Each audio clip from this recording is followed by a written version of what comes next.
Hi, and welcome back to my channel. Today I want to talk about off-road moto camping failures. A lot of people don't talk about the failures. All they talk about is the good stuff, what went well, what worked well. Today, I'll talk about what didn't work well. So, let's get started. So if you're familiar with my channel, you know I'm a huge fan of the Jetboil cooking system. I've had the Jetboil Flash just for coffee. I transitioned that and went to the mini mode that you see here. I also have the Jetboil Stash. I have the Jetboil frying pan and the 1.5 liter pot. I got everything Jetboil, and I really like it. So when we went to Arizona, one of my big things was I was going to cook better. So we had steaks one night, we had chicken one night, we had brats for breakfast, we had scrambled egg tacos for breakfast, we had just about everything I really thought I wanted to try to cook. And I was able to do it with my Jetboil, and I'm really pleased with that. Until when I think the last night I was finishing up dinner and putting stuff away when I noticed my failure. So let me show you what I noticed. This is the burner. Now this one's brand new. I exchanged it, and I'll explain that in a minute, but it melted. So let me show you what I mean when I say melted.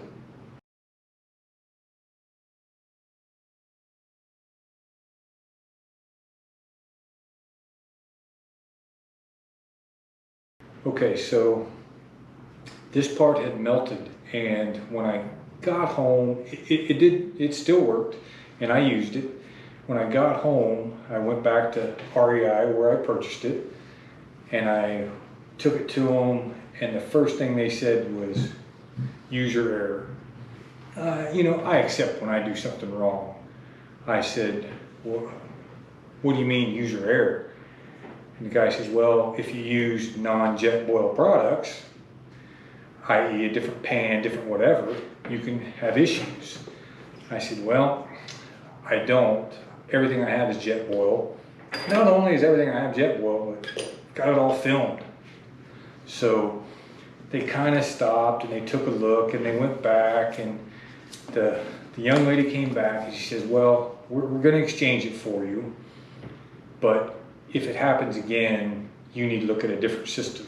So I was really displeased. Then they did charge me like 40 bucks. So I don't know. I don't understand why it melted. I really don't know. But I do think the Jetboil system is really good. I think going forward, I will use the burner for my Jetboil Stash. I never use both of my cooking systems, the Stash and the mini mode, at the same time. So I'm probably just going to drop down to one stove, and it'll probably be the Stash because it has a built-in pot holder instead of using the second pot over here. But it hasn't changed my mind, but just keep in mind that I did have a failure with my Jetboil. The next and more important thing, what happens when a rider goes down? What do you do? What do you plan for? I can tell you that 3 of us rode New Mexico, 2 of us rode Colorado, and we started to have 4 in Arizona. What's the right number? If something happens, a bike breaks or a rider gets hurt, what's your plan? I would tell you, I feel like we failed. So our 4 became 3 right at the beginning. The 4th guy couldn't meet up till day 3, end of day 2, whatever it was, day 3. So there was 3 of us, and the one guy was limited riding experience, and he went down and hurt his ankle pretty bad. So what do? None of us had cell phone service. Couldn't have called, and I don't think you could have got an ambulatory service of any type back in there.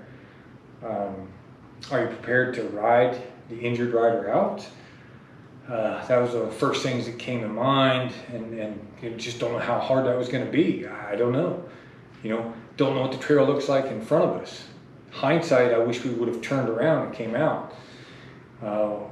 The two of us that were healthy, we tried to ride and leapfrog the guy's bike and help get him out. I mean, I'm not just going to leave a guy there, right?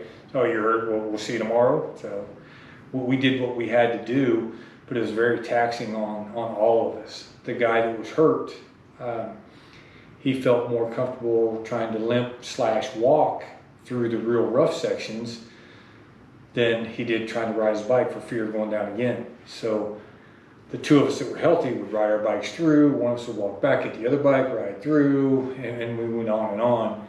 And it was in the 80s, and I think we all just about blew through the amount of water that we had, and it was tough. We didn't have a good plan. I wish I'd had a drone with me. I would have flown the route to try to look how bad is it in front of us. That kept coming up. Hindsight, we should have turned around.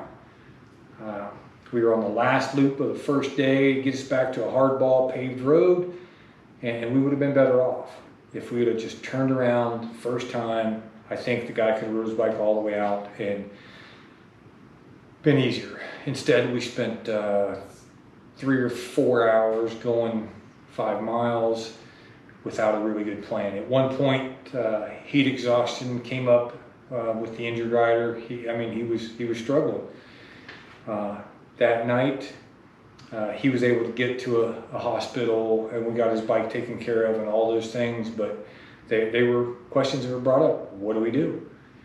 And me and my other buddy that were still there, we both paid the price that night.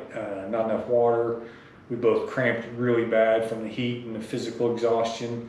So, man, it was something I wasn't prepared for. So, the other thing we'll talk about a failure was one of my Moto bags.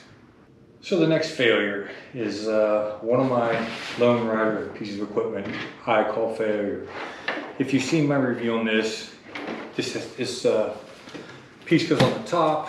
It has a spot for 3 liters of water, which I think is amazing, and it worked very well. On one side, it's a Moto webbing system. On the other side, a couple pieces of Velcro, and it has a very clear, large map pouch. I thought that was a great idea. So before I left home, I had my Arizona BDR map in there and my Arizona permit printed out and stuffed in here. And this gets put on top like this. Now, shame on me for not thinking this through. On the interstate, I should have it like this. I should have it just like that, because you can put it either side up, okay? But I had the map on the top because I felt when I stopped, I knew riding, because this is going to be behind me on top of the pannier, that I wasn't going to be able to see it. But I thought when we stopped, since it's so big, it would be great to be able to see the map and just know where I'm at and all those things. But I can tell you that the map pouch on top does not last on the interstate. So somewhere on I-10 is a map pouch with a map and a Arizona permit in it. It didn't make it my first stop. It didn't make it. It was already gone. I ride 80, 85 miles an hour down I-10, and it didn't make it. So I felt like that's a big failure. Again, if I had put it over, I don't think I'd have had this issue. But there's no warnings, no one said anything. So when I got home, I contacted LoneRider and I said, hey, kind of had an issue. And they said this was a first.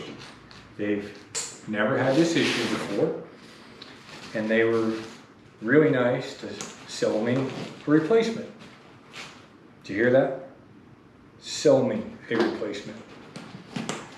So no questions that it's my fault. No questions about that. But I feel like the research and development should have had this issue before. Should have been a warning, should have been something, but they said they've never had this issue before. Now this bag, I think, depending on the price, markup on what the dollar's worth. It's a UK company. I think it's $289 for this bag, something like that. And the bag performed flawlessly. I really liked it. It charged me 89 bucks for that mat pouch. So a third of what this bag cost is just that mat pouch. Not real happy with that. Coming from a guy that has so much LoneRider gear, not real happy with that. But, so I think that was a failure.